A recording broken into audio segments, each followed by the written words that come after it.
interdisciplinar del Centro de Investigación en Ciencias Cognitivas. Estamos muy contentos de tenerlos a todos ustedes, tener a nuestro invitado estelar, el doctor Colin Allen, de quien voy a hablar un poquito, y tendremos una ponencia de aproximadamente una hora y cuarto, para después tener una sesión de preguntas y comentarios.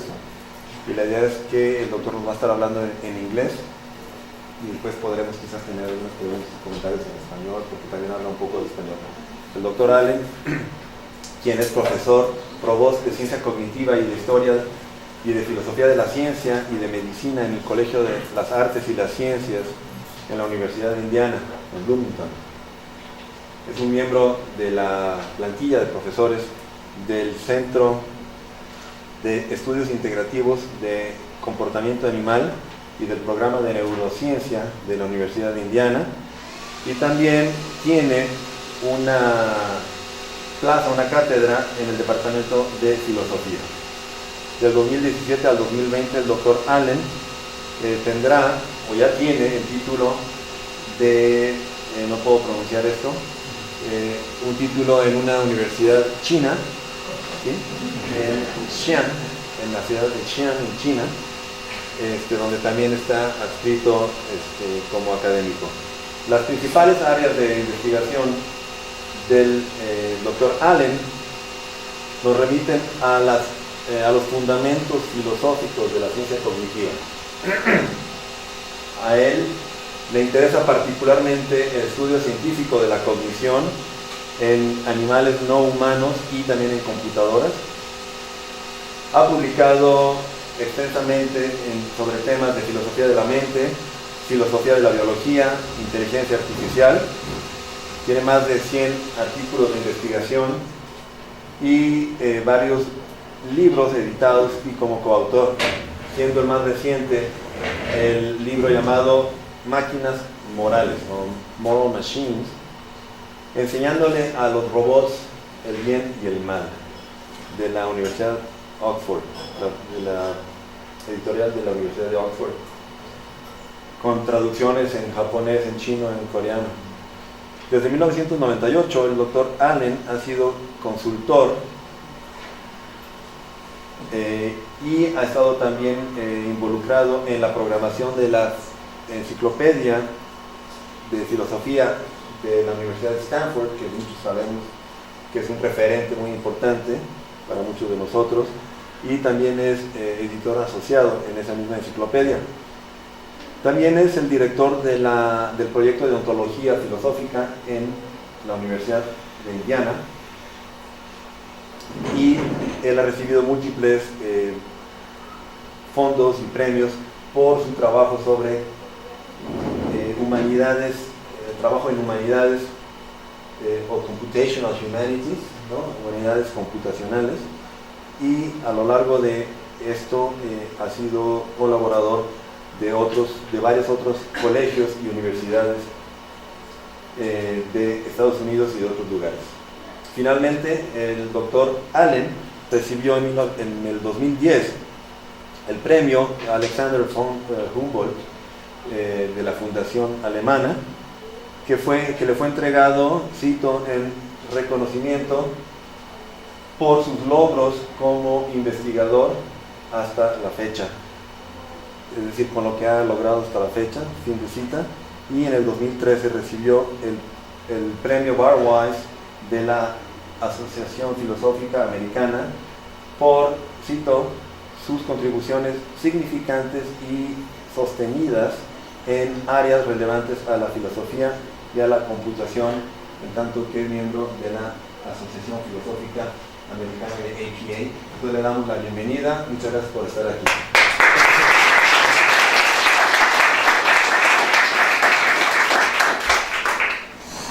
Muchas gracias. Sorry I cannot give a lecture in Spanish. I hear a little bit. I follow the introduction first time in Spanish, but very kind. Thank you.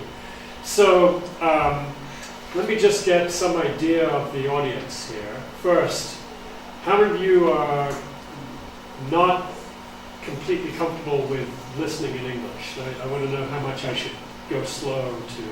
Everybody's okay with that. Good. In China, it's a very different thing. How many of you have a background in philosophy?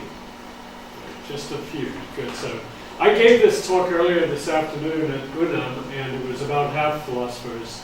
And I had too many slides, so I took a few out, especially some of the more philosophy slides. So if you have questions about that, please ask.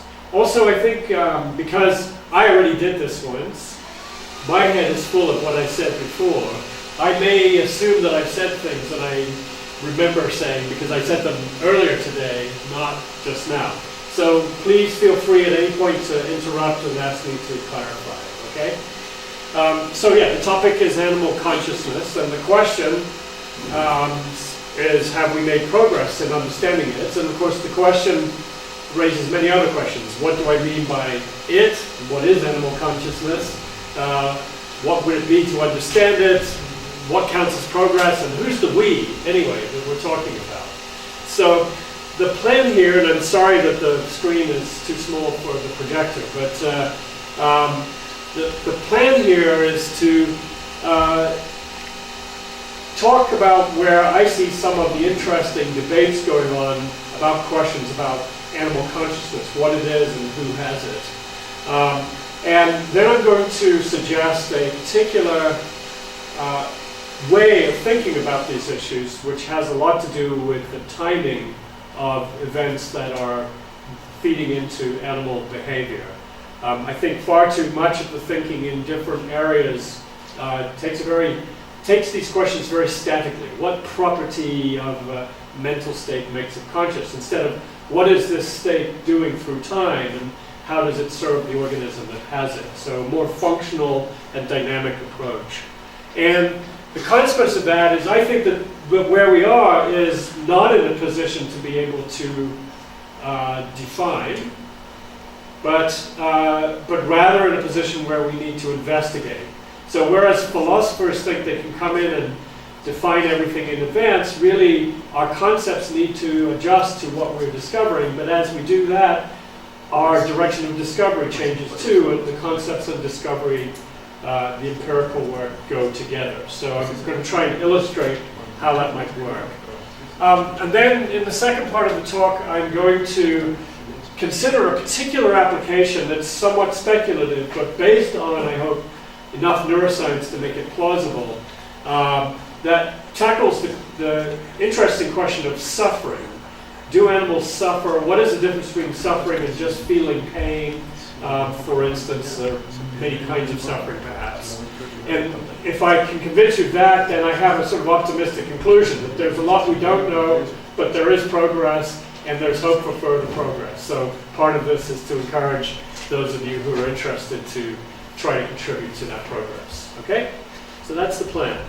And of course, is there progress? It depends who you ask. Of course, there's lots of philosophers who say the hardest problems of consciousness are just not solvable by any method that would involve the sciences. But I put that to one side because I think that there is a lot of interesting work contributing to our understanding of consciousness, even though, as I'll keep saying, we're not all the way there. So psychologists and ethologists both are producing increasing evidence for flexible forms of cognition, the ability to deal with information from multiple sources and do something appropriate with it. So that's coming up in interesting work in such things as episodic memory, memory for specific events, planning, which is related to the same sort of system, and in general, adaptive decision making. And this is being done also in a wide range of different taxa.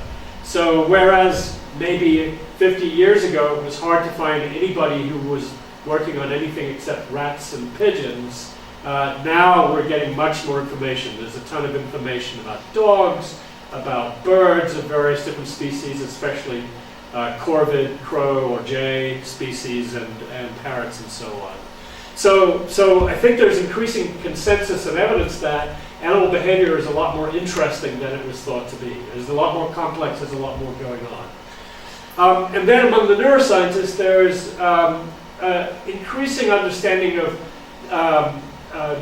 just how complex the neural circuitry is, but also how that complexity might help us understand some of the more interesting things that organisms from different species can do. And this was the underpinning for this, again, sorry it's cut off and we're not going to read it all, but the Cambridge Declaration the Cambridge Declaration on Consciousness, which I mentioned briefly in the abstract for this talk, in which a number of neuroscientists and quite well-known people here got together at a conference, at the end of a conference in 2012, and signed off on this big declaration here that got a lot of press coverage. Much was made of the presence of Stephen Hawking, the physicist, in the audience.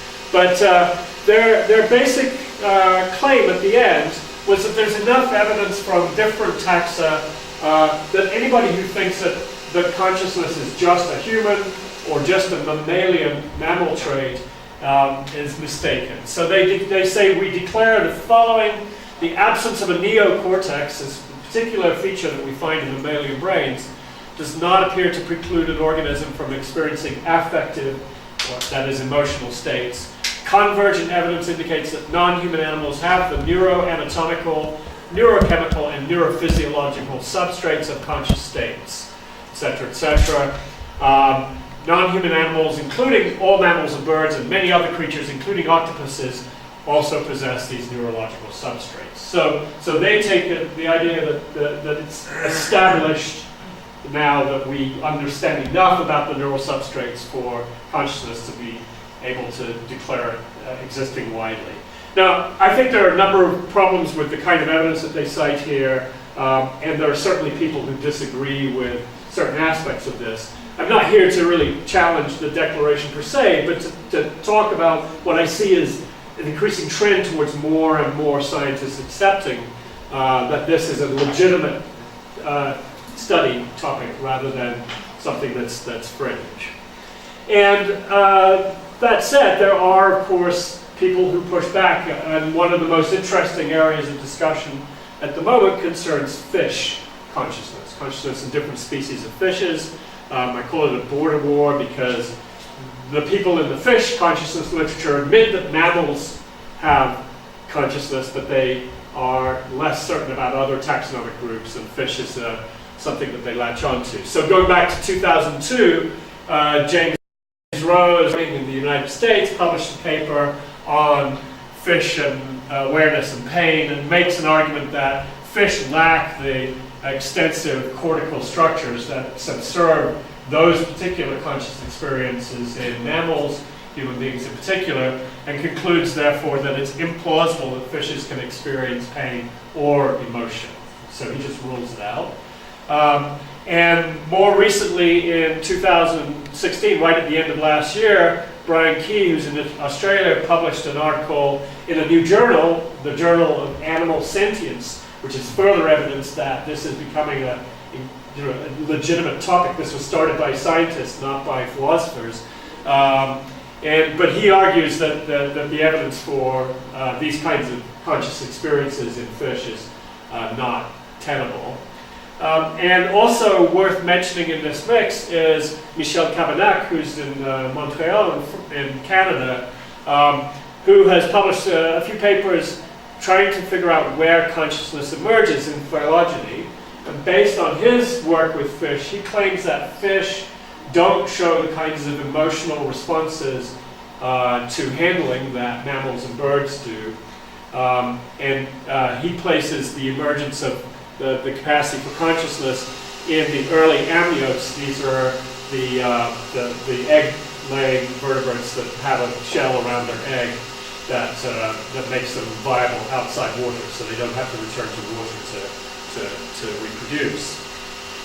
Some of his evidence from fish, from looking at fish, and in particular one species of fish, the common goldfish that you're familiar with from pets, involves their physiological response to certain conditions that raise their body temperature. And he argues that they don't show any attempt to behave in a way that reduces this body temperature. So this shows that they don't have the kind of emotional response that goes along with that body temperature raising in mammals. It's called emotional fever. I think there's something weak about that argument because the particular fish that he works with are cold-blooded. They're ectothermic, right? And so they may not possess the behavioral strategies for dealing with changes in their body temperature because they're just used to allowing their body temperature to go up and down and not taking steps to behaviorally to change that. They just go with whatever temperature they have. Okay? It's also worth pointing out that there are 32,000 species of fish and counting, 60% of all vertebrates. And so it's really irresponsible to generalize about fish from one or two species that may not be representative of them all. And what we've got here, some of you may be familiar with this kind of graph where we look at brain mass on one side and body mass on the other side, and we plot on a log scale the size of the brain relative to the size of the body. And the green dots here are reptiles from previously published data, and the blue here are mammals also from previously published data. And there's a pretty clear regression line that these organisms have, although some organisms are above the line and some are below the line. So below the line means a smaller than predicted brain mass for your body size, and the above means larger than, and I believe this is the humans right here. So we are quite a bit off that line by that measure. All of these animals, and birds by the way also cluster around the mammal trend line. These are all the warm-blooded animals. There are energetic costs to being cold, to maintaining a brain. And being cold-blooded makes it harder to sustain that tissue. It's very expensive tissue. So their trend line is lower and less slopey. The purple dots come from a data set that I managed to get about a week ago, and with Tom Schoenemann, we put it on the same plot. So here, these are lots of fish species, hundreds of fish species, about 1,500 fish species. But notice that some of the larger fish are also into the same sort of territory as some of the mammals. And that's interesting because some of the larger fish are also endothermic. They can raise their body temperature.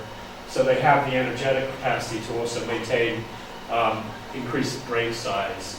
Swordfish in particular warm only their brains and their eyes. This goes with being large predatory fish. So again, this is just to emphasize the point that generalizing about fish from one goldfish study probably isn't responsible. So what is there to understand? Well, I've already talked a little about the distribution, who has it, a bunch of different species, and evolutionary origins, where did we find it first.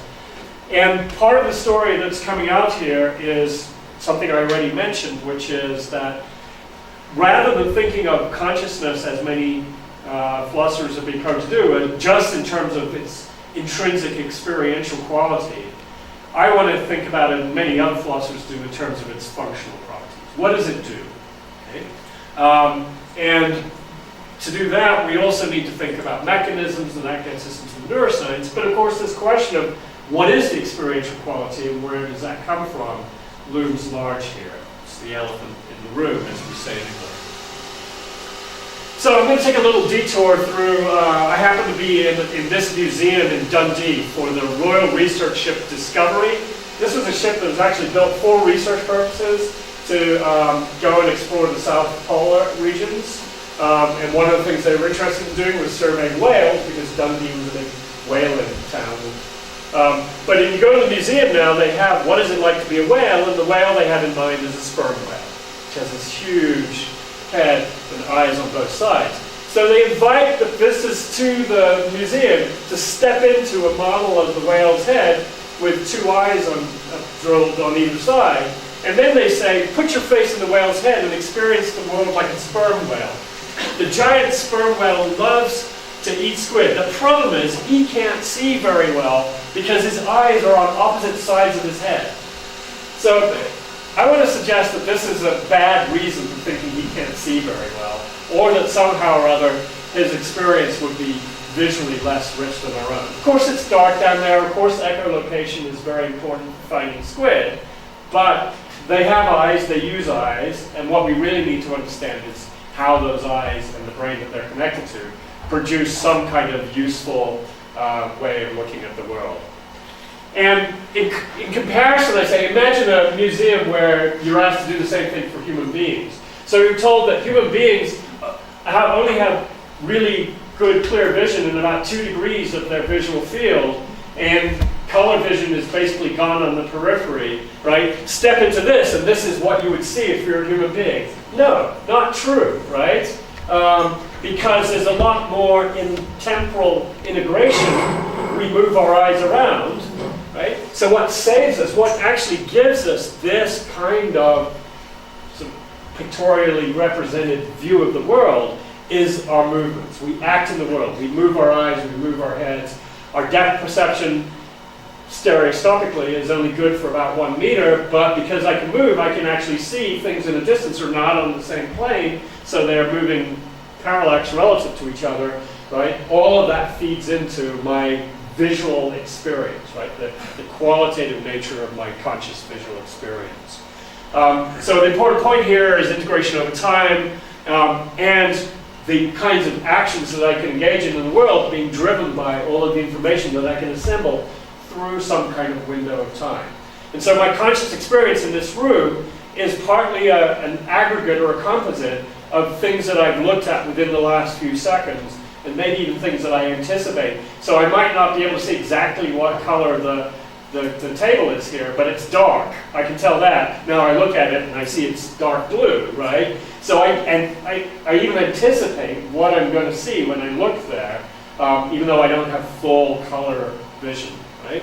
So the structure of our conscious visual experience has this temporal dimension to it, which I think we can start to think about from a neurological point of view as well. So, to give another example where timing is very important, one phenomenon that's particularly interesting is learning. And this is particularly fascinating for me coming at this as let's say, a philosopher who learned early on that basically cognitive science killed behaviorism. Animal learning couldn't explain all of the interesting things. So we needed all this cognitive structure. But in fact, what's happened over the last 50, 60 years is that animal learning has continued to develop as well. And I think that the contrast between learning explanations and cognitive explanations is not that strong.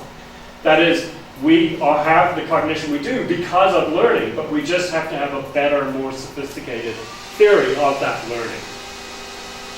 So this is a paper I like to talk about quite a lot. It's published in Science in 1998 by Robert Clark and Larry Squire. And they used a particular approach to learning that's called trace conditioning. Let me explain the difference between those two. So in standard Pavlovian conditioning, which is known as delay conditioning, some signal is produced. It could be a sound, it could be the bell ringing if you think of Pavlov's dogs. And while that stimulus is present, another stimulus appears somewhere in this period, and that might be the food arriving. And eventually the animal learns to anticipate the delivery of the unconditioned stimulus, the food, as a function of the onset of the conditioned stimulus, in this case the sound, right? And it turns out that if you do conditioning in this way, delay conditioning, basically 100% of any fairly sophisticated animal will acquire the response. So the particular preparation that Clark and Squire are interested in is eye blink conditioning. So we have a natural response to blink in response to a puff of air. That's our unconditioned stimulus. But you compare it with a tone. So the tone comes on, puff of air, you blink. You eventually learn to blink at a certain interval from the onset of the tone, and that works 100% if you're doing delay conditioning. But if you modify the procedure and turn the tone off, then before the puff of air comes, depending on the length of this gap, it gets harder and harder to make that association. And with a half-second gap, only about 50% of humans and rabbits will acquire this response. And this preparation is used a lot in rabbits. In their experiment, they worked with humans, and they compared trace conditioning to delay conditioning. None of the subjects were told that they were in a conditioning experiment. They were told they were doing some other task that involved looking at a screen. Afterwards, they were asked a bunch of questions about puffs of air and delivery of the tone, just sort of yes-no questions, to try to see whether they had any knowledge of what had happened in the training. So again, 100% of subjects were delay conditioned, only about half acquired trace conditioning. And when they asked them this battery of questions, about half of the people in the delay conditioning response could answer a significant number of those questions, but about half of them could not. So it seemed like explicit knowledge or awareness of the stimuli was not necessary to learn the response. However, in the trace conditioning, every single individual who acquired the response did well on those questions as well. They argue then that awareness of the stimuli plays a significant role in the learning. Interestingly, about half of rabbits acquired the response as well. Right? So there's at least a behavioral parallel there. They also worked with patients who had hippocampal damage, who were amnesic because the hippocampus is damaged, they can't form new memories.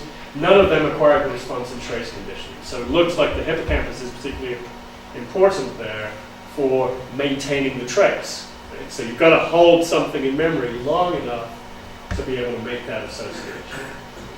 So this begins to get a sort of functional story. And if we think about our conscious experience, a lot of things are happening right now. There are noises going on and off. You've heard this fan ramping up and ramping down. Does it predict anything? After a while, it doesn't predict anything, and you cease paying attention to it. All right? But anything, in principle, could predict anything else. And while we can't randomly associate absolutely anything, we can associate a lot of different things coming in from different modalities. So a sound may precede a smell, right? Or smell may precede a taste, right? All of these kinds of cross-modal associations can be made, and that's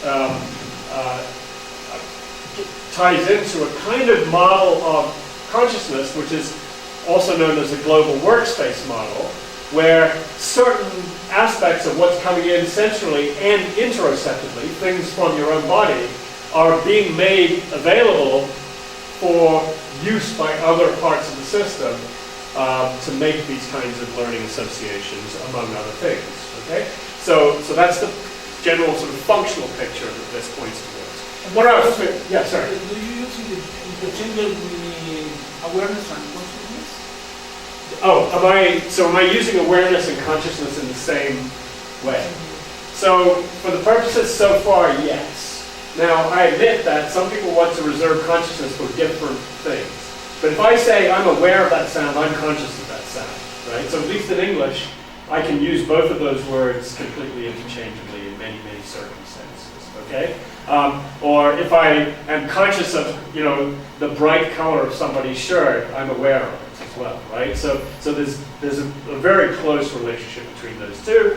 Self-awareness also and self-consciousness, those are almost completely interchangeable terms in English, right? If you're a philosopher and you know the term qualia, where you want to use it to refer just to the particular phenomenological characteristic of colors and smells and so on, maybe you would say that's different from awareness. But let's put that to one side for a moment. I'll come back to that. But good, thank you. All right, so what about fish? So it turns out that trace conditioning has been studied in fish. These three species are all commercially important, so a lot of this work goes on in fisheries departments. And in particular, when you're farming fish and you want to feed them, you want to make sure the food does not go to waste. And fish such as these won't eat food that's settled on the bottom. They'll only eat it when it's in the water column. So you want to know what kind of signal can we give the fish that will alert them to the food coming so that it doesn't all sink to the bottom, or most of it sink to the bottom before they eat it.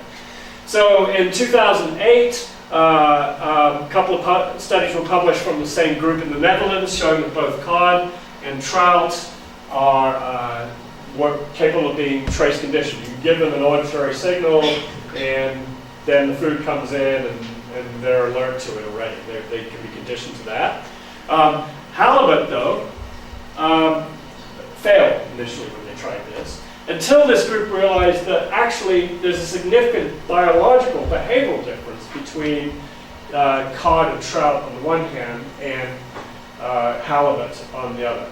So cod and trout are both pursuit predators, right? So you chase your food, which means you want to get going chasing your food pretty much as quickly as you can, because the longer you wait, the less your chance of catching it. Halibut are sit and wait predators. They sit on the bottom and wait for the prey either get close enough and then they just suck them in. They generate an enormous suction force. So when they extended the gap in between the offset, the end of the CS, and the onset at the beginning of the US, they found that they could get trace conditioning from halibut. So this again reinforces that when we think about timing, we have to think about timing in the context of the animal's own activities, the animal's own actions, right? What the learning capacities and what the ability to integrate information from different sources, and I'm suggesting this gives us a model for working, workspace model for consciousness as well, is going to be very species dependent. Okay?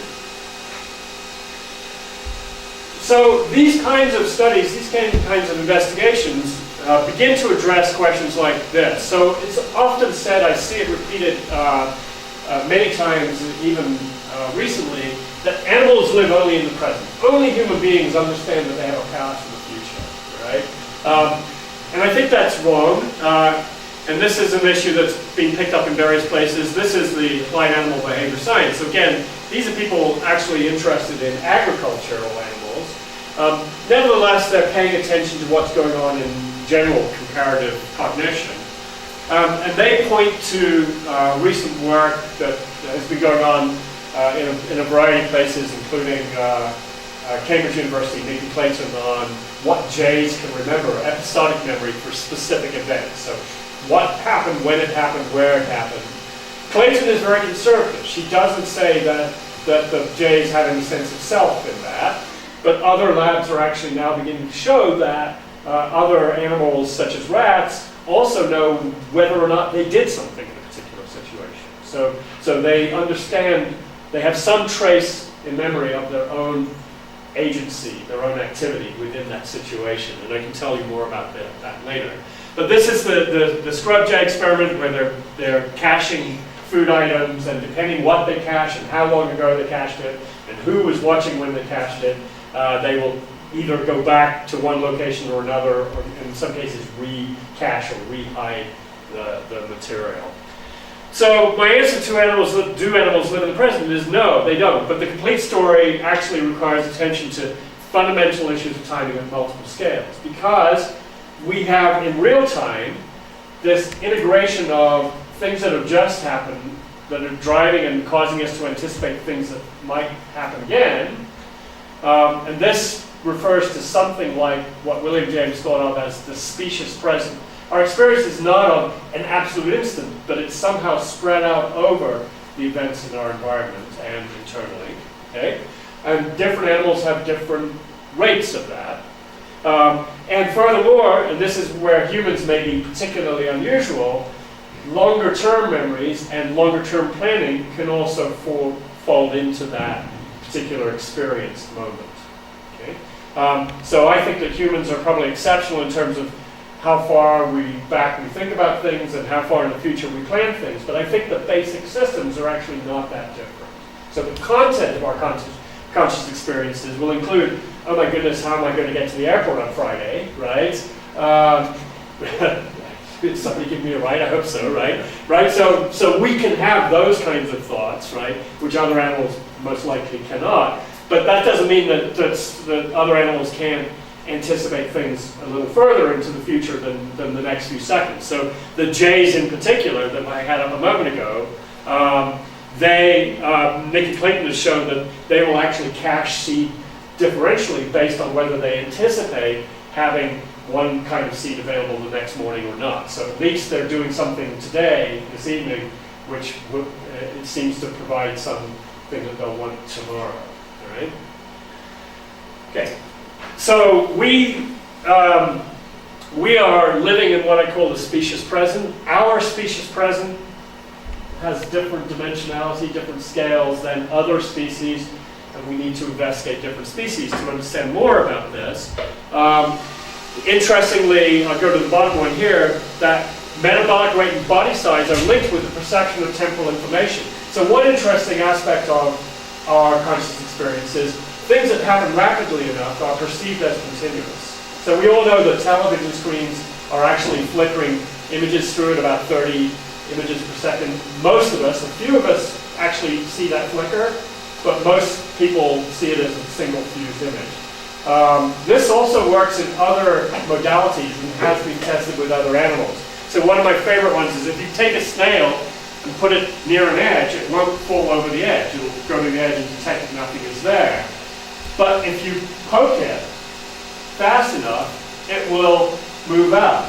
So the inference is that it's perceiving this, it's fusing this flicker, right, into a percept of a solid surface.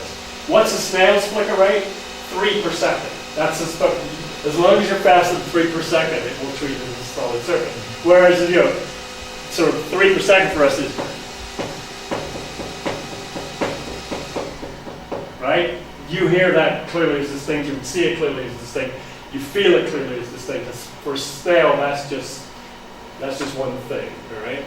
So again, by empirical investigation, we begin to get at what might it be, what's the experience world of this organism if we think it's appropriately integrated with the rest of its abilities. I'm going to skip over the Tresman point, but just to say it's a paper where a former postdoc of mine wrote up the idea that our experience contains not just the past, but some anticipation of the future. So 3 aspects that philosophers do talk about, so now I'm getting here, right? When they talk about consciousness is what kind of representation experience of the environment do we have? What kind of awareness of self do we have? And how does that all relate to qualia, or the particular felt experience of our lives, right? So the redness of a particular shirt versus the greenness of a different shirt and so on. And I gave a longer version of this afternoon, but I'm going to cut it short. I think what I've said so far gives us some reason for thinking that many animals merge their own agency, their own capacity to do things with their representations, to use philosophical jargon, the intentional content of what's represented. Right? So the snail can walk out on this surface because its intentional content is of a solid surface, right? Those are all part and parcel of the same thing. The snail has the particular capacities that it has to fuse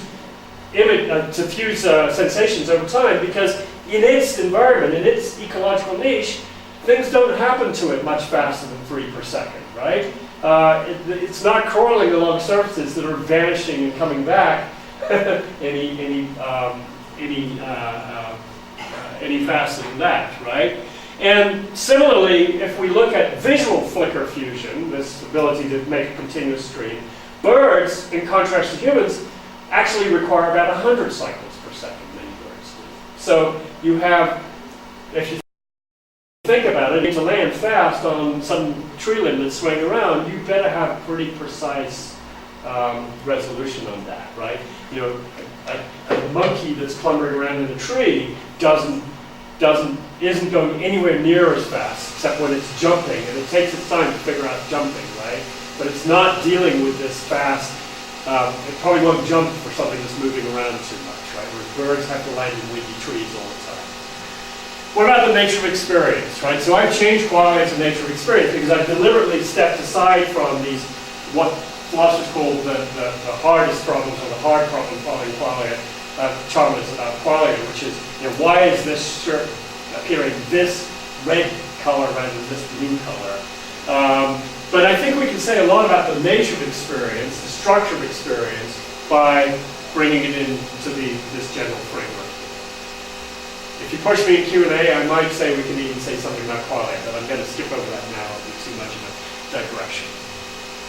So now we get to the speculative part, except that after I worked out my speculations and talked to some people about it, they said, oh, you should read this paper from 1990 in the Psychological Review. So of course somebody's always had the similar idea before.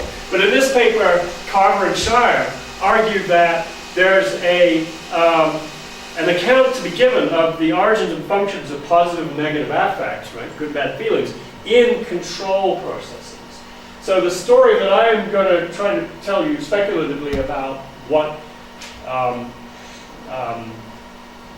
suffering is, right, is going to be a control process story.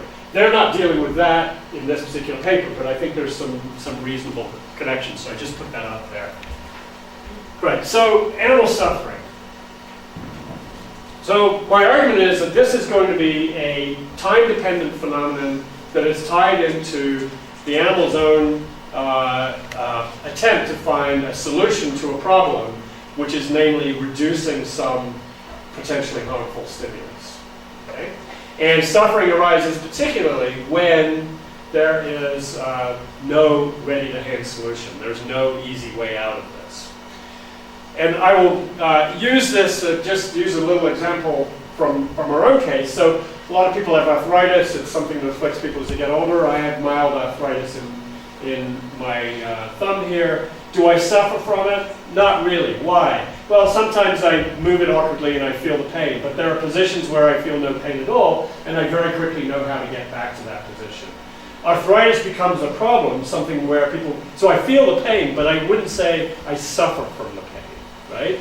So I have a negative affect partly in that pain, but I know how to reduce it quickly. Whereas chronic long-term arthritis, no position will, there's no physical solution to this. So going back to the suffering question, this of course has ethical significance. Jeremy Bentham is always quoted as saying the question is not about animals, can they reason or can they talk, but can they suffer? This is being taken to be equivalent to pain in many people who work in these areas in animal welfare. So one of the biggest names in animal science and animal welfare is Marion Stamp Dawkins, and she just claims that this kind of pain, that suffering is just a whole bunch of negative affect states, including pain. Pain is one kind of suffering. Okay? So suffering is just an umbrella term for a bunch of other things, right? Whereas what I'm going to say is that nociceptive pain is an input to suffering, one of many possible inputs to suffering. Losing a loved one could be another input. Social ostracism could be yet another, right? And suffering turns out to be a control problem. It's a problem of not knowing how to reduce whatever this negative input is. And to try to make that case, I'm going to tell you about the peak-end rule. So how many have heard of the peak-end rule? Okay, good. So this is a phenomenon that's been discussed quite a lot by the Nobel Prize winner Daniel Kahneman, where it looks like under certain circumstances, people will prefer more pain to less. So one of the situations that he studied was people undergoing a colonoscopy, rectal examination, and the study is very simple. They just asked people every minute, on a scale of 1 to 9, I think it was, how unpleasant is what you're experiencing right now. So they gave ratings. This person was only in there for 9 minutes. This person was in there for 25 minutes. So you can see it goes up and down during the procedure. And then at the end of it all, they asked, how willing would you be to do that again? Right? So you get a measure of sort of the global unpleasantness of it. And what they found, this is a direct quote from the paper here, the correlation of global evaluations with the duration of the procedure, which ranged from 4 to 66 minutes, was 0.03. No correlation. You could be in there for an hour or 3 minutes, right? And that's not going to predict whether or not you would be willing to do this again. Okay? On the other hand, global evaluations were correlated, 0.67. That's a pretty darn good correlation in psychology, right? With an average of the pain reported on 2 occasions, when the pain was at its peak, they were here, and just before the procedure ended. So in this case, it's at its peak just before it ends, right? So this average is going to be somewhere up here. In this case, it's at its peak here, and then it's low just before it ends, so their average is going to be lower over here. And sure enough, this person is more likely to say that wasn't so bad compared to this person. Right? Another experiment they did, they had subjects hold their hands in cold water for a number of minutes, and then one group were told to pull their hand out of the water, and the other group got 30 seconds at the end of the temperature being raised by 1 degree only.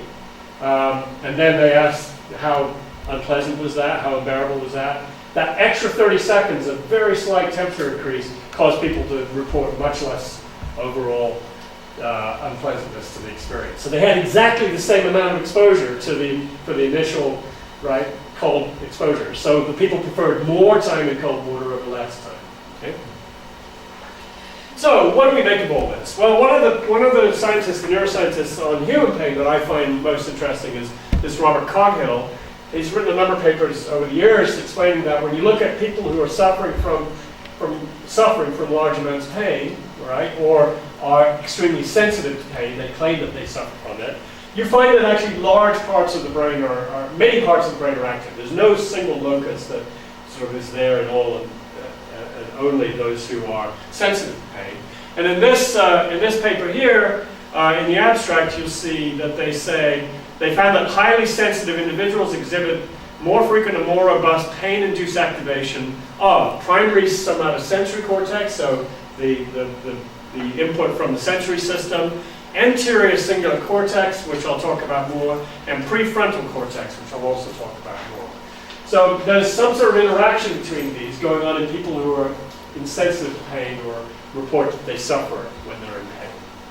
So anterior cingulate cortex is a part of the cortical region here in humans that's actually implicated in lots of interesting things.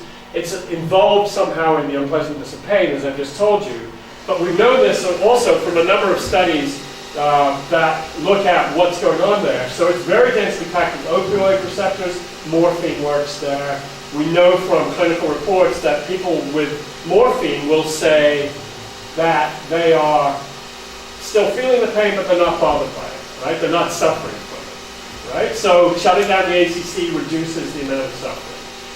We also know from rat studies that if you manipulate the anterior cingulate cortex, either with morphine or by temporary or permanently ablation, so you can chemically ablate it or even surgically remove it, you find that these rats, even though they still retain responses to electric shocks, such as withdrawing the limb that's being shocked, will not learn to relocate themselves.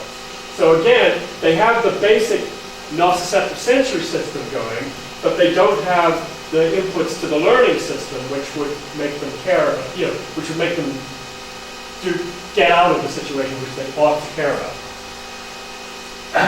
And it's also involved in ethical learning and problem solving. So if I give you a hard task, ACC is going to be extremely active.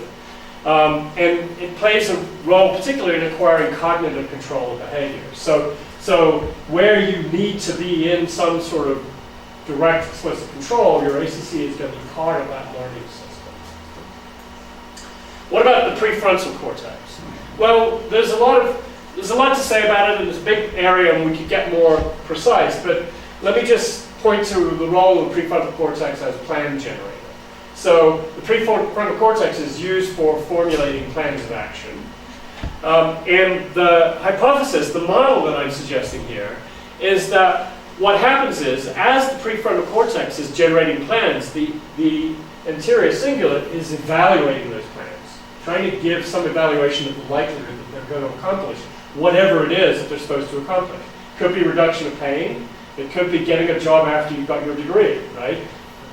Rats don't have the latter, but they do have the former. And suffering, I'm going to claim, is going to happen when there's no stable state, where you've just got plans being generated, plans being rejected, plans being generated, plans being rejected. And so the dynamics of the interaction between these two is what amounts to the suffering.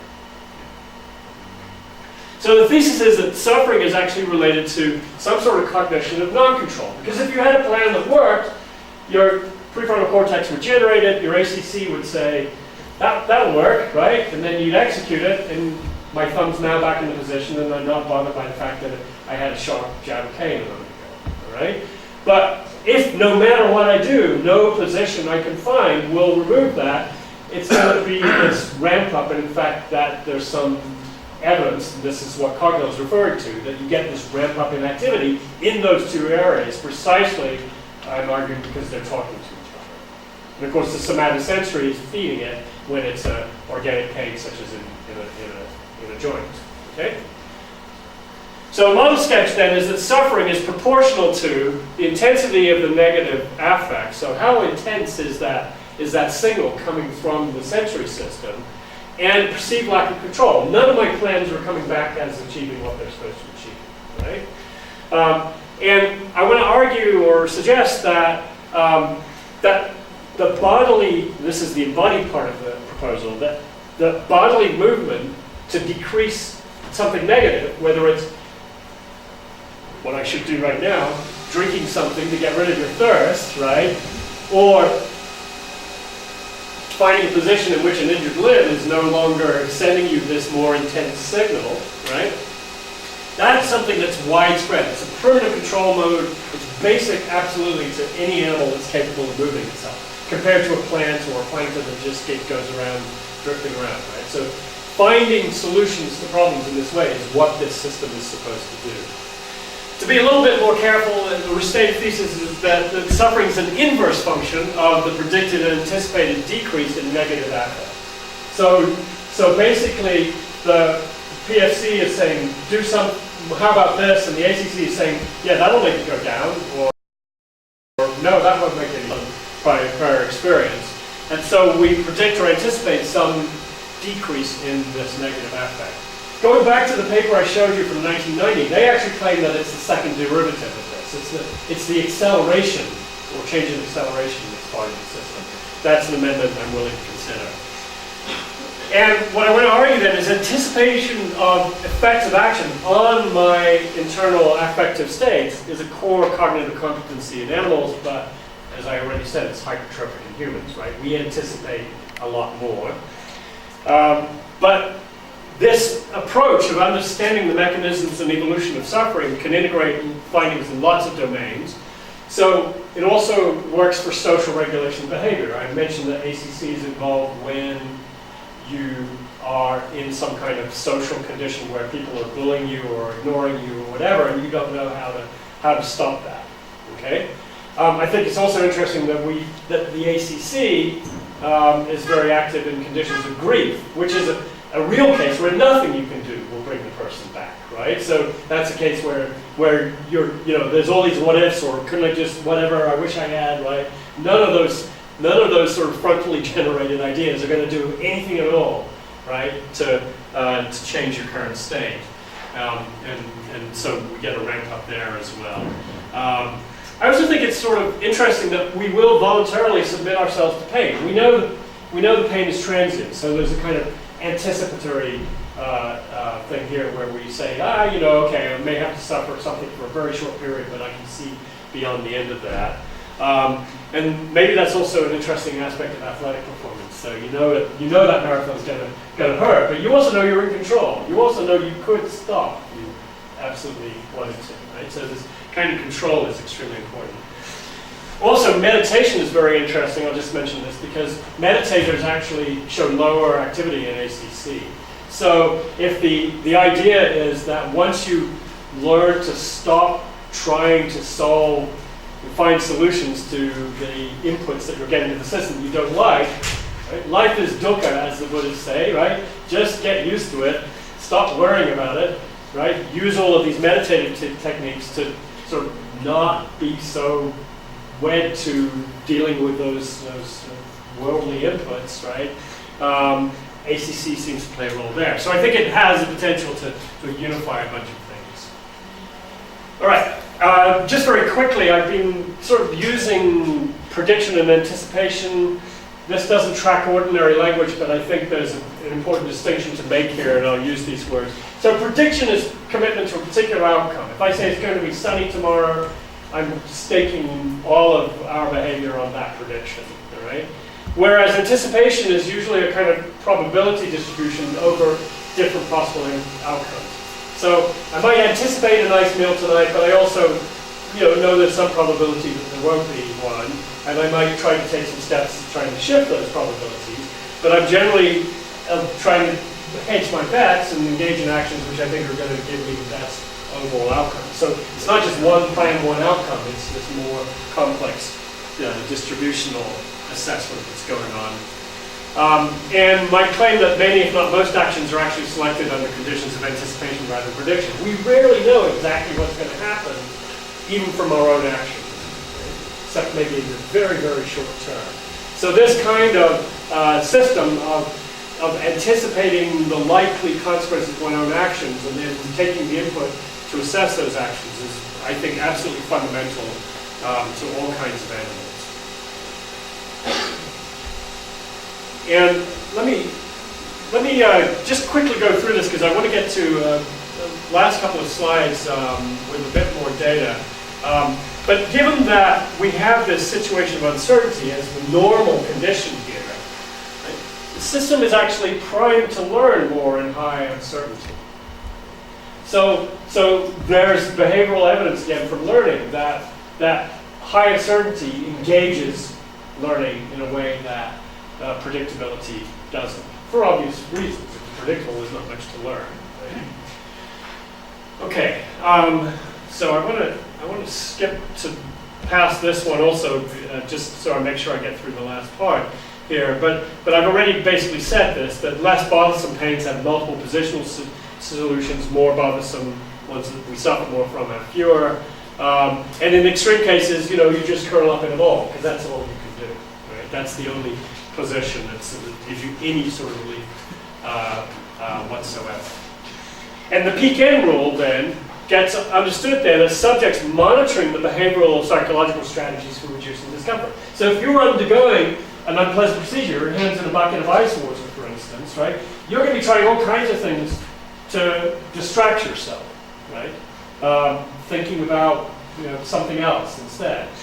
And my claim is at the better end, when you have this lower thing at the end, you get spurious evidence that whatever you were doing was working. So even though it's not true that better end occurred because of something you were doing, right? Your system interprets it as such because you were trying to do something to relieve it. And so you come off this feeling as though it's something that you would willingly go back into because you have a handle on how to control it. Right? It's just speculative, but I think it's an interesting explanation.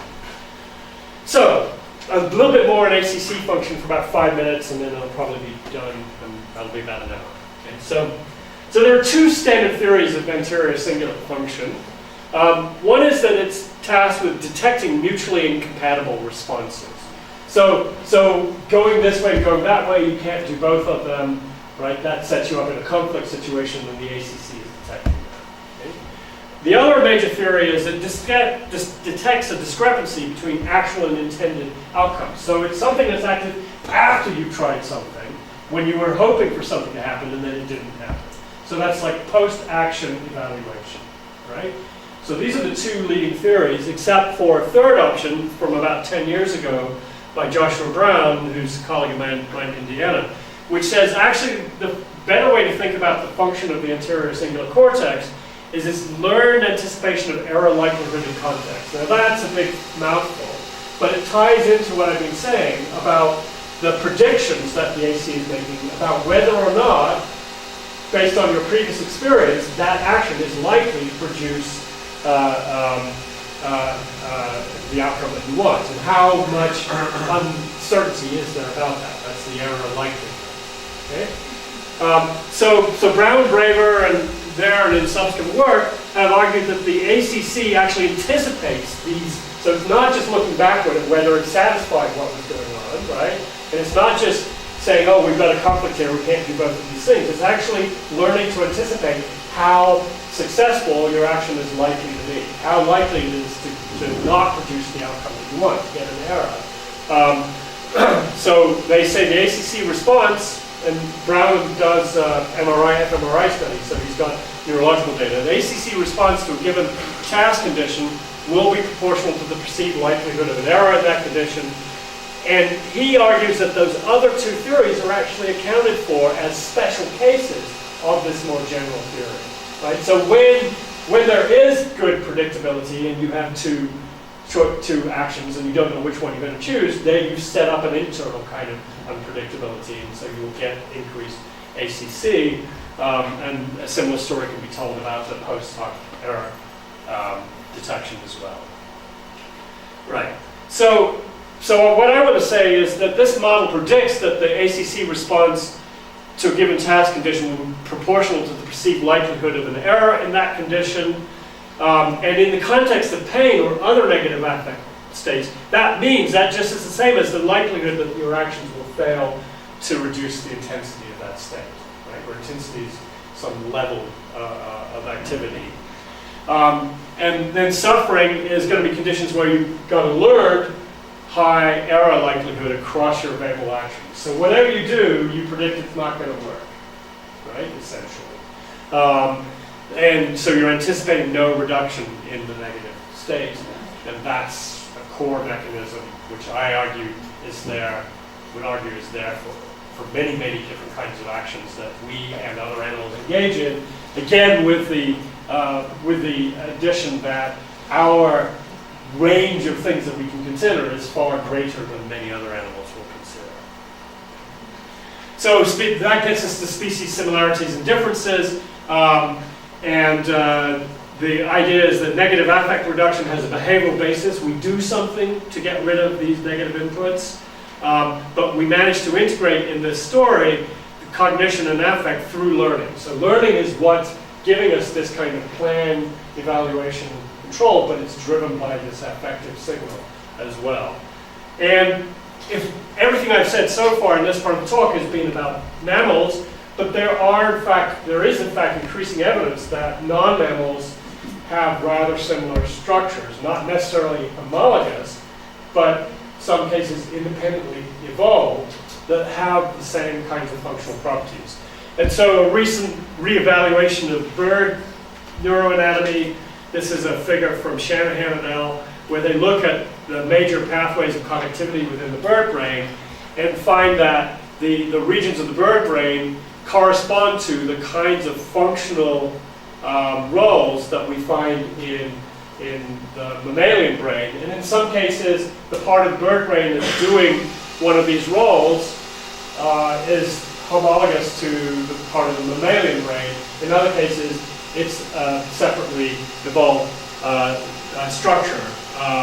But in particular, the corticoida dorsolateralism is a hub of the connectome that has very similar connectivity pattern to the cingulate cortex. So we have good evidence that they have a functional equivalent of the cingulate cortex there, which also has this hub property, connects things with lots of different directions in a variety of mammals. Okay? So have we made progress in understanding animal consciousness? I'm going to say some, but not enough. We know more than ever before about the neural bases. We understand more about convergent neuroanatomy in different taxa. So in addition to the one I've just given you, we know that certain flexibly adaptive species from very evolutionarily distant species, such as octopus or honeybees, have functional equivalents to the hippocampus, which I already told you is important for trace conditioning. And those animals can be trace conditioned too. So there's convergence in the functional anatomy that seems to play a role in the things where we think awareness is important. And we know a lot more about the range of flexible behavior in many different taxa. So what we know about episodic memory, not just in scrub jays, but also in rats and other animals, is growing. I mean, I can't keep up with the literature. It's just growing incredibly fast right now. But we still have less taxonomic breadth than we should. We need to know more about things that aren't primates, things that aren't mammals, things that aren't warm-blooded, things that aren't vertebrates. So we have a few selected species from those other groups, but still not enough. And that still, as I argued before, can lead to mistakes when you think that one or two species are represented in all 32,000 species. There's huge taxonomic diversity. We also understand better how to make questions about the nature of consciousness empirically tractable, I'm claiming. So by looking at these timing issues, and by looking at the dynamics through time of the interaction between different parts of the brain or nervous system that are dealing with maintaining a kind of equilibrium in the organism, we can actually learn something about the structure or nature of the consciousness. Maybe I still can't answer why that shirt looks red rather than blue, right? But I can talk about the dynamics of those different things and maybe begin to understand how they relate to the functional significance of those qualitative properties. So we don't know enough, I say, to be able to declare the hard problem of qualia cannot be solved or reconceptualized. So a lot of philosophers want to tell you, this is a hard problem, it's never going to be solved because no amount of science could ever satisfy the demands that we place on an explanation of this. I say to them, you must know a whole lot more science than I do, because I don't know how you can know what the future science will bring along and how that will in fact cause us to reconceptualize what it is that we're trying to understand and explain as well. So maybe you're right. Given our current conception and our current knowledge, we can't explain it. Fine. That proves nothing about what's going on. And furthermore, I think ironically, if you're the kind of person who thinks that the heart problem isn't solvable or dissolvable, your only proof requires that you keep trying to solve it, right? Because no amount of a priori information here can rule out where this future trajectory will take us. So you can't predict the failure in advance of this research strategy, so you might as well get with it, is my claim, right? So is that progress? Yes, absolutely, right? Philosophers doing more than scientists. So thank you.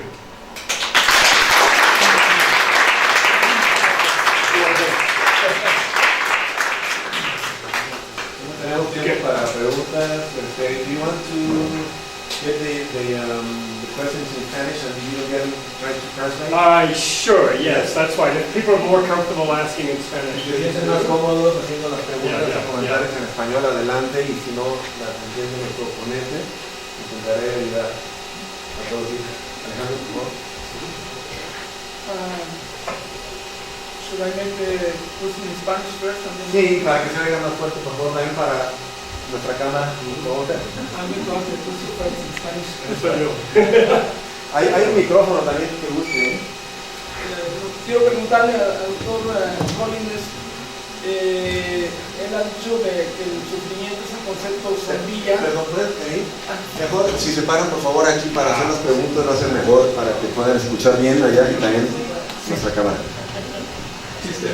Nos ha dicho que la noción de sufrimiento es un concepto más amplio que el del dolor, bueno, que cubre también el dolor en un concepto sombrilla, un umbrella concept.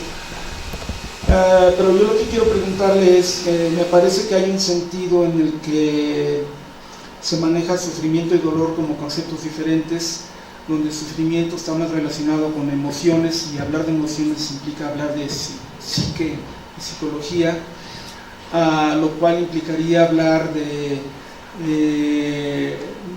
depresión, ira,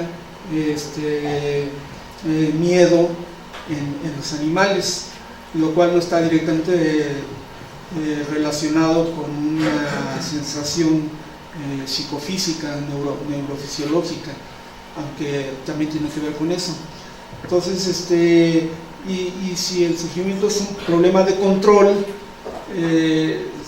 lo entiendo en nosotros los humanos que es un problema de control, pero el problema del sufrimiento como el problema de control en los animales me parece más difícil de entender, porque ¿cómo va a controlar la depresión un animal, por ejemplo? Nosotros sí podemos controlarla o tratar de controlarla.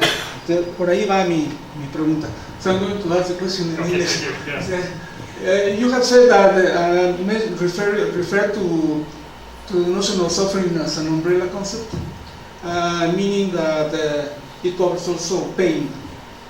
But there is another sense in which some people make the difference between pain as something physiological, more directly physiological, and suffering as something emotional, and has spoken of emotions in animals since Darwin and to the present.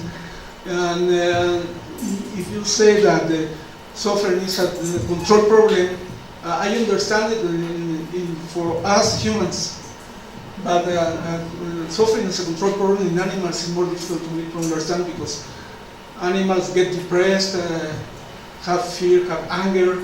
How can they control these emotions? And I have noticed that you have avoided to use the concept of emotion, and I would like to see why you do that. Good. All right, good, thank you. So, I'm not deliberately avoiding the concept of emotion, but I think that there are, the term emotion probably has as many uses as the term consciousness. But it's cognitive also, or not? Is it Cognitive? Well, so that's the point, right? So if we follow Jaak Panksepp, who sadly died a week ago, he was old, so it wasn't a surprise, but it was, he's no longer with us. But he he distinguished some core or primitive emotions that he thought are widespread throughout the animal kingdom that are not essentially cognitive emotions. So I am going to struggle to give you the exact list right now, but there are about 7 different emotions. One of them is fear, another is anger, one is lust, and there are some others in there, right? So they're emotions in the sense that they are extremely motivational to animals. They alter the behavior of those animals. And he comes up with a category scheme that he does because he starts actually by looking at the neurological systems. So he identifies these systems in a wide variety of different organisms. And he was actually in the picture with the Cambridge Declaration. He was one of the people on the stage. And who's this? Yeah, kind of set. Formerly of Wisconsin, University of Wisconsin. So many people in this field recognize sort of primitive set of emotions, which then, of course, can be elaborated. So fear is a particular kind of response to a situation in which some kind of maybe self-protective withdrawal response is appropriate, right? Hiding, these kinds of things. So there are behavioral responses to fear, which are appropriate, that are going to be species specific as well. You know, if you're a mouse, you do something different than if you're a human being, right? But that can also be moved into the cognitive domain because we can also have a kind of fear response to things like social. I can be afraid of how everybody is going to respond to me if I walk into a room and make some awful joke or I'm not dressed appropriately. I fear the negative consequences of that may make me more unwilling to go into that situation, just as fear of a predator makes me unwilling to approach it. So cognition can be an input to fear, but the core emotion itself, according to Panksepp's view, is one that is shared across different animals. Now,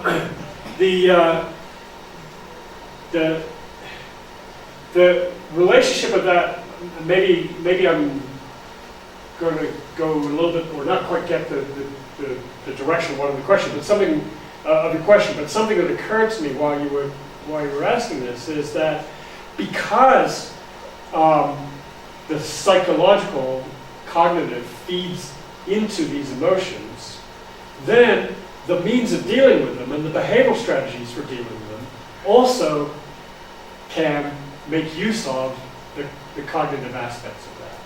So can a mouse learn in a cognitive way to control its fear? I don't think it can do so in any kind of explicit way, but it can learn that when it does one thing rather than another, right, this internal unpleasant state will be reduced, right? Whereas you and I can also think about, well, what am I going to do when that really big person who looks scary walks into this room, and come up with other strategies. Maybe I'll try to make a joke when they walk in the room. You know, there are things that I can try to sort of make this situation less scary than it is, that relate specifically to the kinds of forms of cognitive control that are specific to human social interactions. So I don't pull emotions completely away from cognition, but I think there are these core strategies that again are all connected ultimately to activity or actions on the part of the organism and learning about the effectiveness of those actions. And suffering then arises when, if you, a permanent state of fear, you suffer because nothing you do, right, removes that, right? That fits in my general theory of suffering in that way. One last thing, too. So going back to William James again, he thought that the emotions were felt bodily experiences. So he thought that fear was the feeling of the hair going up on your arms and your heart sort of getting a little tenser and pumping harder and sweat appearing on your brow. These kinds of things he thought were the basic elements of fear. But clearly, again, the inputs to that can be as cognitive as you like, and the strategies for controlling it can be as cognitive as you like. So you can treat the fear as behavioral at root, sense behavior internally at root, but you can also then think about ways in which action in the world is the basic primitive way of dealing with that. These other cognitive strategies are an elaboration of that in human beings and maybe other animals, but that remains to be seen. So I hope that gives you some. Yeah. No tengan miedo de pasar aquí, si es posible. No, desde acá. No, es que no hagan fuerte porque estamos grabando, por favor. It's more related, I don't know if it's too much out of the scope of the talk, but I'm very interested on your difference between anticipation and prediction.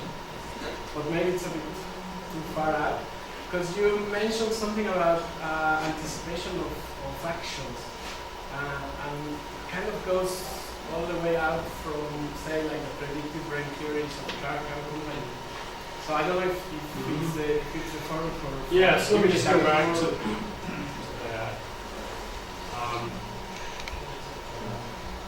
So, I think maybe I went past it. Maybe I shouldn't try to do that while I'm trying to think about an answer. So I talked about anticipation of the outcomes of action, I think, right? And you mentioned Clark, you mean Andy Clark, I presume, right? So Clark recently, philosopher, has been making a lot of philosophical points around forward models of action. So one theory of our perception and action that's quite popular at the moment is that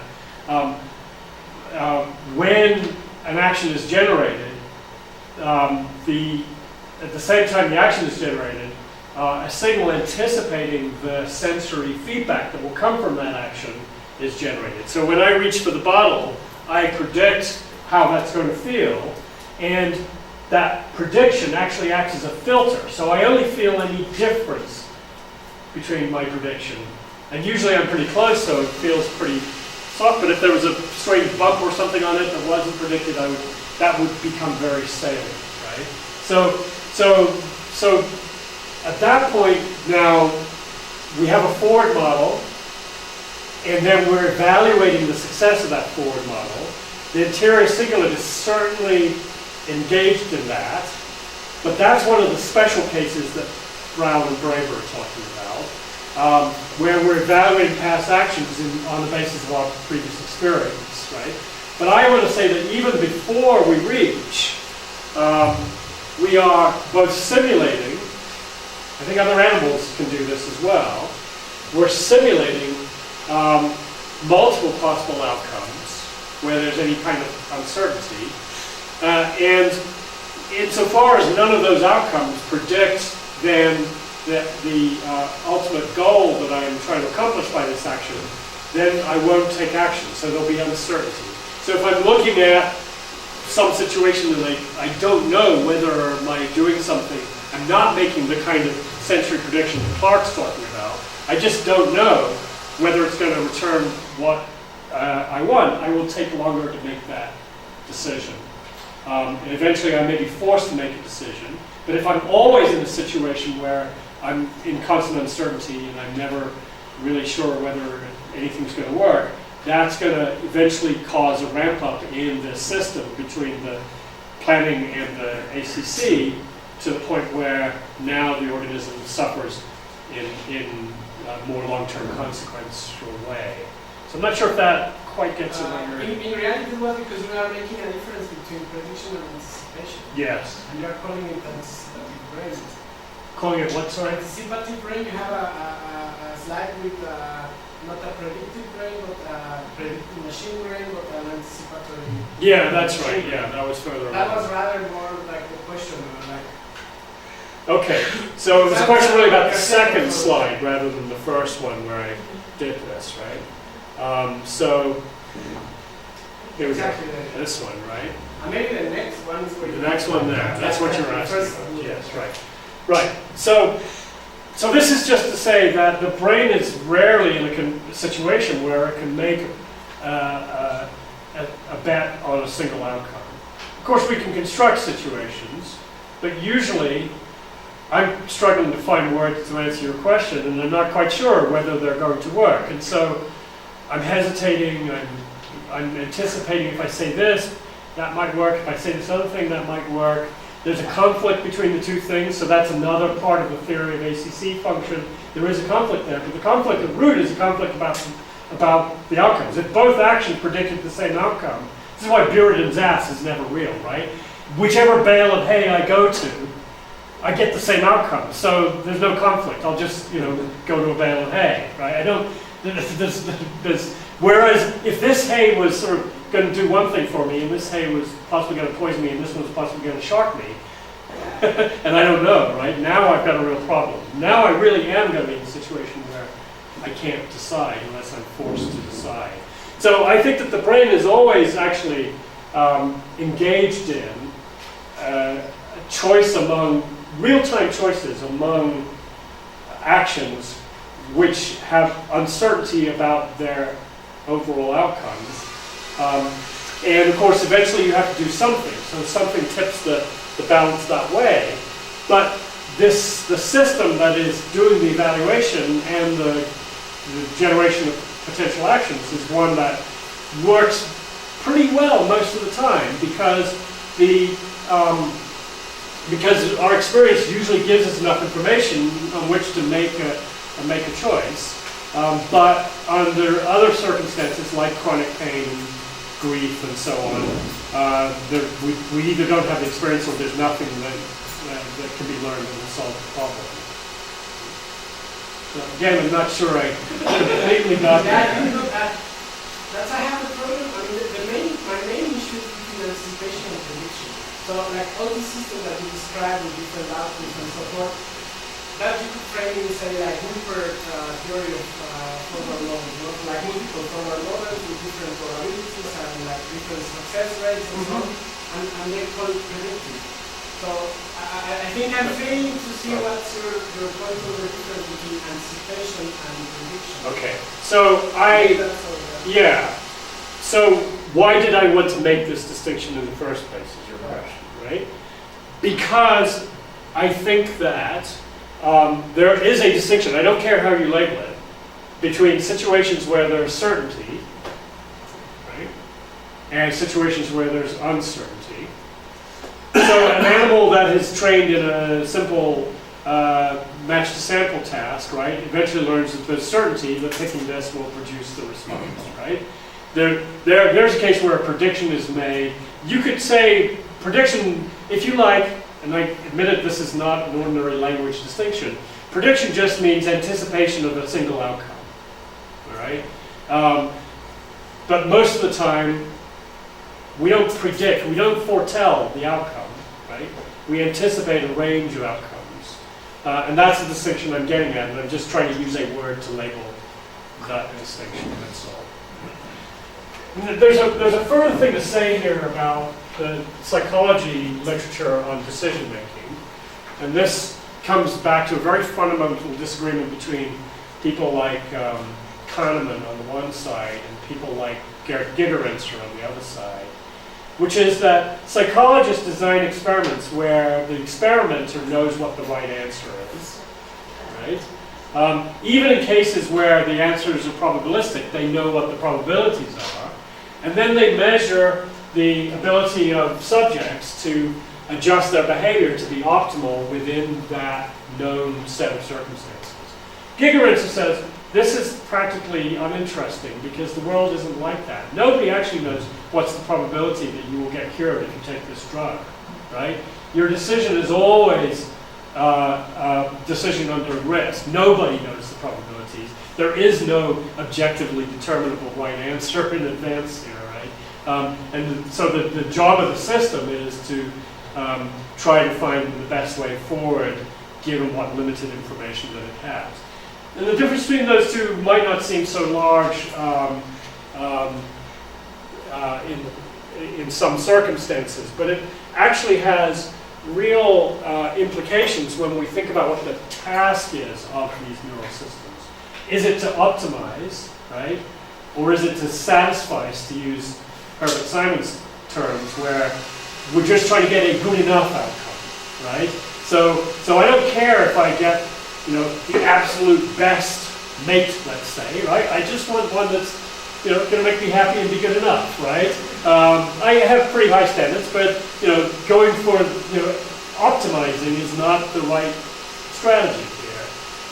And so we have I think we have systems which are actually much more geared towards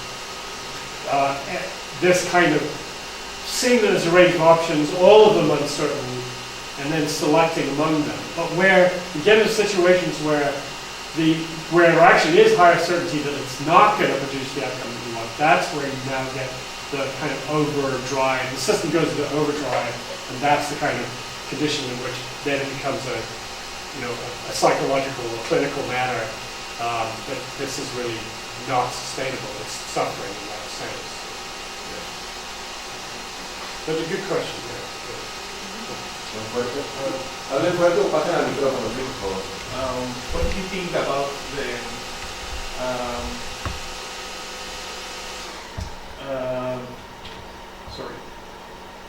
what do you think about the relation between communication and consciousness? Mm-hmm. Yeah.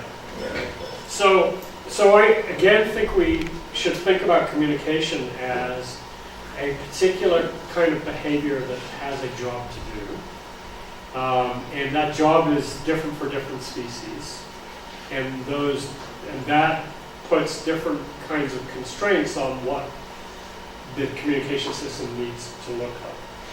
I reject the usual sort of way of thinking about human communication as the transfer of an exact idea from my head to your head. I think I've proved that this afternoon, right? You've all got something, but probably not what's exactly in my head, right? And we see it in this kind of conversation we were just having in the last question and answer too, where I say something and it doesn't quite make sense to the other, say something back, and then we get to a point where, okay, we've got enough to go along with, but maybe we haven't sort of precisely figured out the idea in each other's head. So I've actually written about this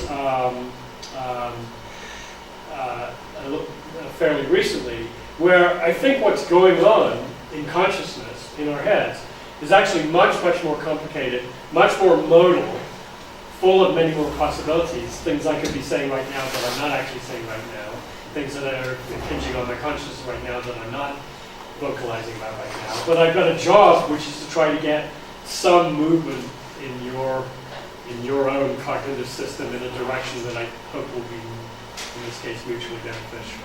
So communication provides, if a window onto consciousness, that was Donald Griffin's metaphor, right? It's a very, very sort of odd window. First, it gives a really foggy view of what's inside. And second, it's a window with a job, right? The job isn't to let you see clearly what's inside. It's to let you get into a state where either you can do something or we can do something together that will enable us to move on to satisfy other objectives that we have. Yeah. Well, I have two questions. The first one is, if, for example, fear is an emotion, suffering is what? It's a feeling, I suppose. Yeah. Okay. Yeah. Okay.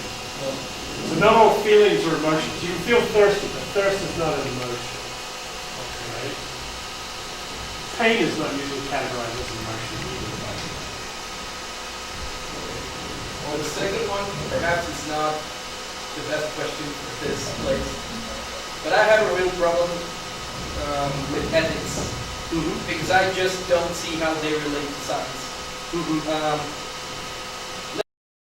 Let's say that I find a way to disable suffering from a person, then would I be able to perform a chirurgical operation over it? Would that be ethical? So we certainly do that temporarily. We give them drugs, right? But can you do that like to insert electrodes and see how it works?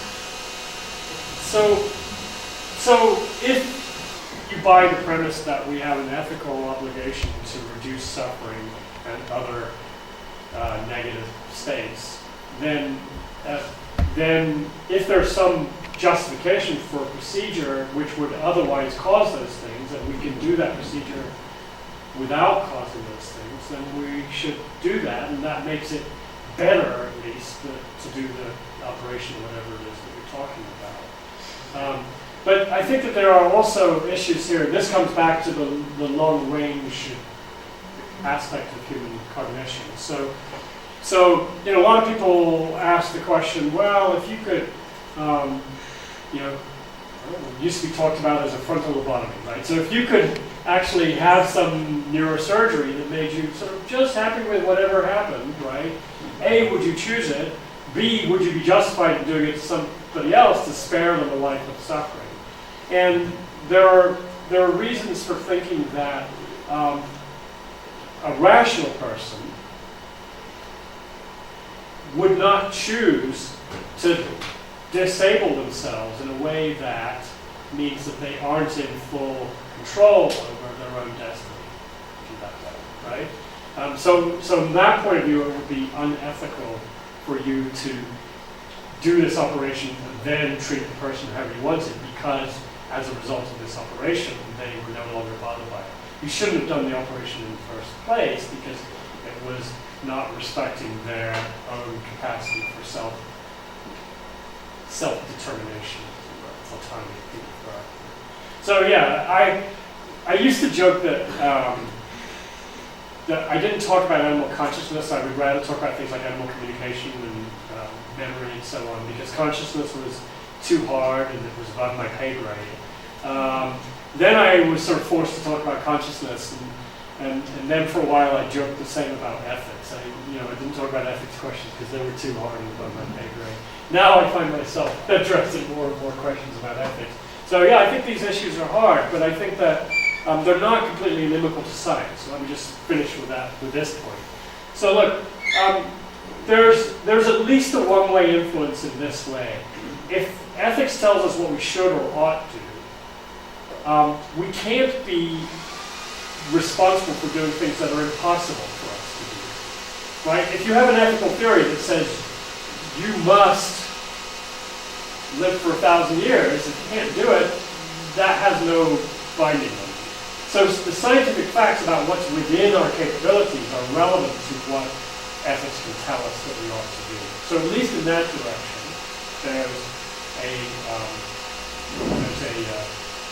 relationship between science and ethics. In the other direction, it's a little bit more difficult because philosophers are inclined to talk about what they call the is-ought fallacy. Just because something is a certain way, just because a certain culture engages in a certain practice, doesn't mean that's the right thing to do. Right? The U.S. still has a death penalty. Does that make it right? No, right? So there's this distinction between what is the case and what ought to be the case. But again, I think it's not quite as stark as that suggests, because we sometimes our ideas about what is the case, right, can be made to seem to have more inevitability about them because we lack the imagination to think about alternatives. And if ethics says, well, look, we ought to be doing something here, if the science currently says, well, that's not within our possibility, that doesn't mean it couldn't be within our own possibility. That can change. So ethical demands can also drive science in certain directions to actually find ways of doing things that ethics tells us we ought to do. So I would argue that there's actually more in play in both directions. They're not as separate as some people make them out to be. Just to follow on that line, if science is showing evidence that tell us that more and more animals are like us. I mean, we're studying dolphins and gorillas because they're basically more like us than frogs and fish. But if it turns out that because of a scientific fact that fish or frogs or whatever, are more like us than we previously thought, then we would think that our ethical obligations are to change, and also our practices and our laws and so on and so forth. Yeah. So you will have a Yeah. change in practical terms and ethical too. I mean, you would think. Yeah, good. So here a distinction that's maybe helpful is between the determination of ethical principles and then the application of those principles. So Kant thought that humans were the only rational animals and therefore the only ones that had direct moral status, right? He thought animals had indirect moral status, but we don't want to go there. If we find out that chimpanzees are rational by the criteria that Kant sets up for being rational, then they become agents with the right kind of moral status. So the fundamental ethical theory hasn't changed, its application has changed, but that's still a very important way in which the empirical facts inform ethical practices. Yeah. I mean, many more people will become vegetarian, for instance, right? I think that's certainly a kind of outcome that many people who engage in this sort of research hope for. I'm not a vegetarian. Maybe I should be. Maybe it's bad faith, but I do think at the very least that it doesn't make you become a vegetarian. It should make you more concerned about the way certain animals are treated because of the assumptions about the lack of capacity that they have. Right? So where you go with these facts, there's still some room for argument and debate, it seems to me. But that they have an impact on your thinking about how you should behave with respect to animals seems undeniable. I mean, just a very few years ago, France declared that animals were no longer furniture. Not just possessions like furniture. Yeah, Right. That's right. Yeah, that's right. So there's certainly, that's another kind of progress that I haven't talked about, right? So Dale Jegison is a philosopher at New York University who has also worked in this area of ethology and worked with Mark Bekoff, just as I have, who's a biologist. And Dale wrote a book, 10 years ago or so, called Morality's Progress, in which he actually gave examples like this and said, look, regardless of what you think the overall status of human morality is, there are ways in which it's clearly more inclusive and both within the human species and beyond the human species than it has been at any prior point in history, and that this is from a philosophical perspective a kind of progress, and it's the kind of progress to be expected by doing exactly the kinds of things you're all asking about here, which is finding out more about the animals around us rather than pretending that we know already that they are not capable of certain things.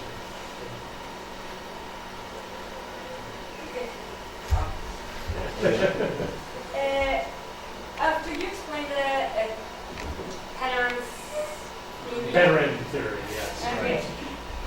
You said maybe people felt they didn't suffer so much because whatever they were doing in the meanwhile had a better outcome. Seemed to be working. That's Seemed to right. be working. Okay. Right. So I was thinking of these experiments on learned helplessness. Yes, good. Okay, where whatever dogs. Let's talk about dogs. Yeah. And they learn they can't change the outcome, Right. so they get depressed.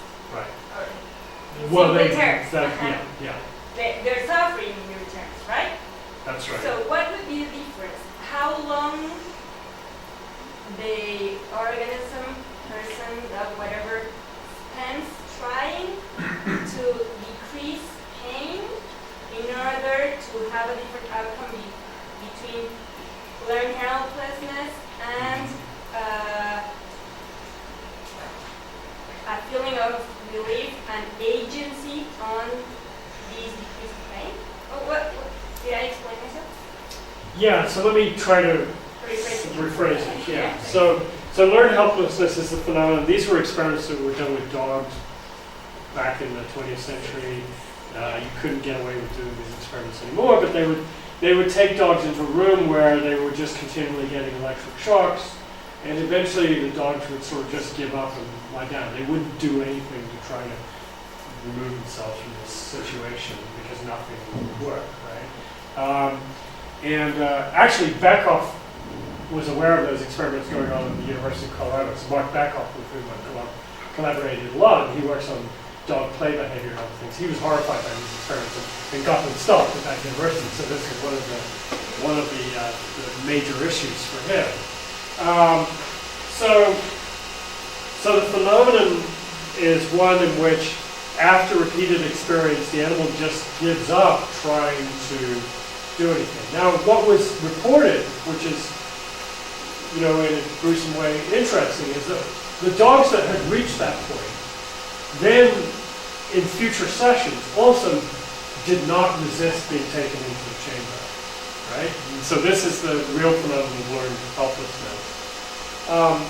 So I think I would say at that point they're probably not suffering as much as the dogs that are still struggling to get out and finding no solution. Because my guess is, but I don't have the neurological evidence, right, to support this, is that the system that's trying to find a way out is just quit. It's not ramped up, right? It's just quit. Like what you said about medication. You Exactly. Just, Yeah, try. right. So the dog is like, get me into this. I know it's going to be horrible for a while, but then I'll be out of it, right? So the control comes back in sort of voluntarily going in some sense, like going in without resistance. But that's speculative, as I'll say. So I think it's a very complicated balance between a system that's ramped up because it's struggling to find a solution but not finding one, and one where it's just quit and it's become a kind of more passive in a way, where it's still horrible from an ethical point of view, right? But it's not necessarily so distressful to the animal that's now entered that phase. I'm trying to operate with human beings, Yeah. right? So we Mexicans have been labeled as, at some point, not this year, but previous years, as people in the world, even though we have awful life, social conditions, working conditions, whatever. Yeah, but you got good tequila, right?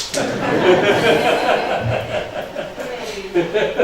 But at the same time, when you're depressed, this kind of depression, I'm talking about my own experience, not when you're real sad, but when you think this, it's not like going to end.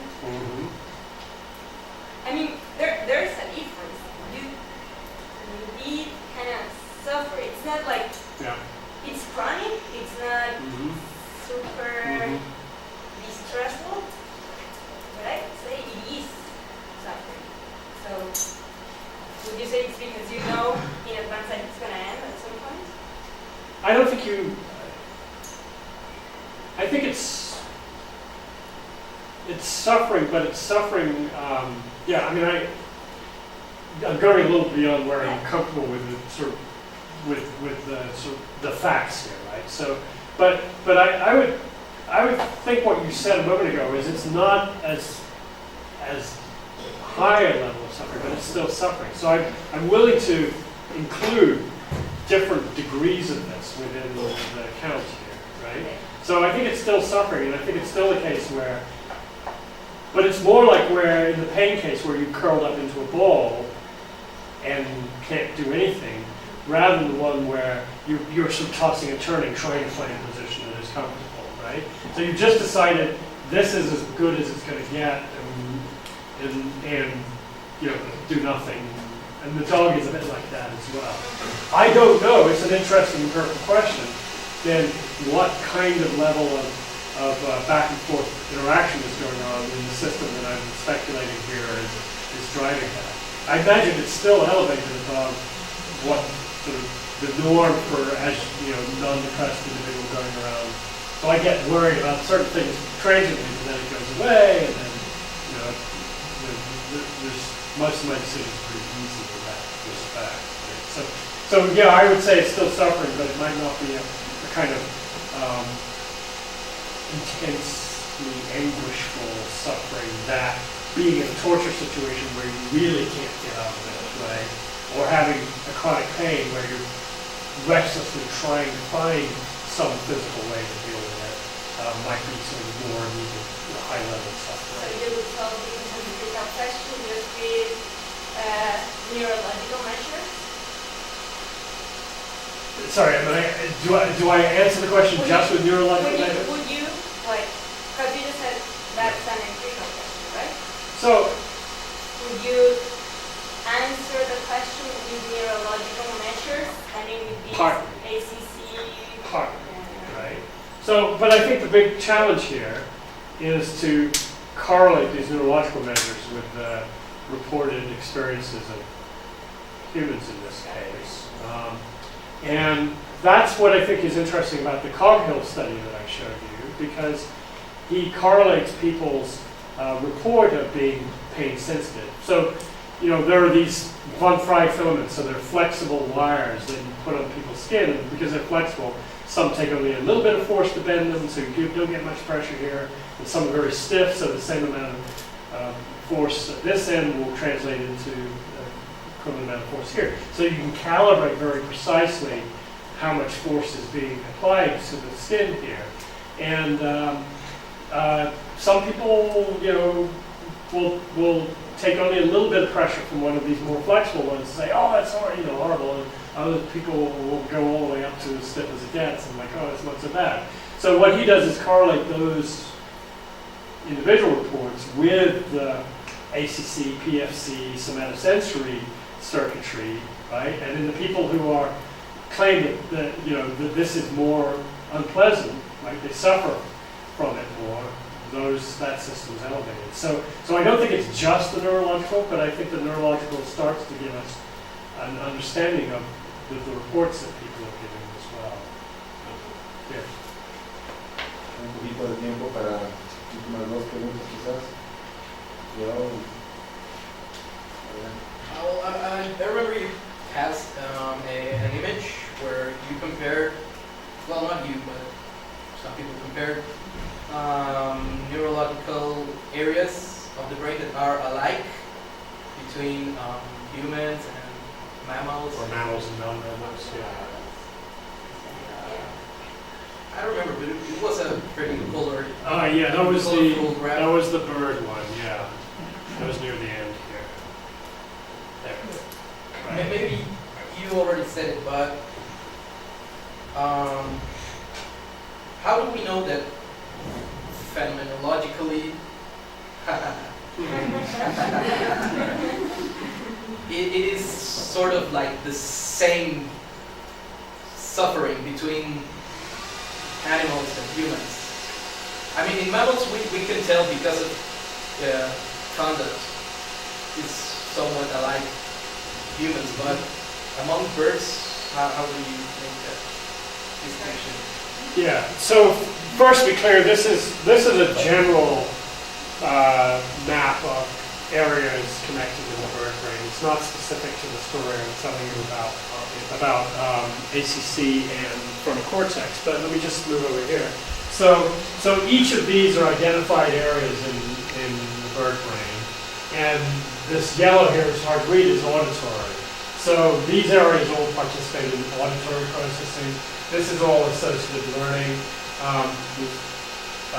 And then the labels under here correspond to, so these are the bird names, right? So here we have prefrontal and here we have premotor, right? So those correspond to mammalian. So there's a cluster within this general associative cortex, which there's a bunch of areas here which correspond to prefrontal mammalian, and a bunch which corresponds to premotor mammalian. And then they map the strength of the connections between these areas, okay? And then they point, we don't show this, but we can probably find it here, but the cordia dorsolaterales, which is going to be CD somewhere here, The right? light blue, right? Yeah, somewhere over here, right? left. Is it this one Yeah, here? right. Yeah, right, CDL, right? Is a hub, so it's a bigger node, so it's got more connectivity than other things, and it connects to viscerolimbic, so there's your somatosensory, right? And it connects to premotor, and it's a little hard to see how the diagram goes, but there's something over here in prefrontal as well, like the vertical and prefrontal. So this hub here has connections to parts of bird brains, which we know by cluster analysis corresponds to parts of the mammalian brain. And in some cases, it's because the mammalian brain and the bird brain are actually homologous in certain areas, right? And in other cases, they're merely convergent, right? So a lot of what goes on in the bird, right, is the pallium rather than the cortex, right? So I got that right in there. It's late. Or I've read the question, so maybe spacing on that. But anyway, the idea is that the cluster analysis of the bird's brain has functional structural divisions that correlate well with the cluster analysis of the mammalian brain. And in particular, so I mentioned this one because it's of particular interest. I don't know about bird suffering. I don't know about the behavioral manifestations of bird suffering. There's lots of different birds. But they do at least have, the circuitry, right, which will support the kind of story about suffering that I was trying to tell you applies in the Pues son las 7, ha sido un día muy largo para el doctor Allen, así que le agradecemos, por favor.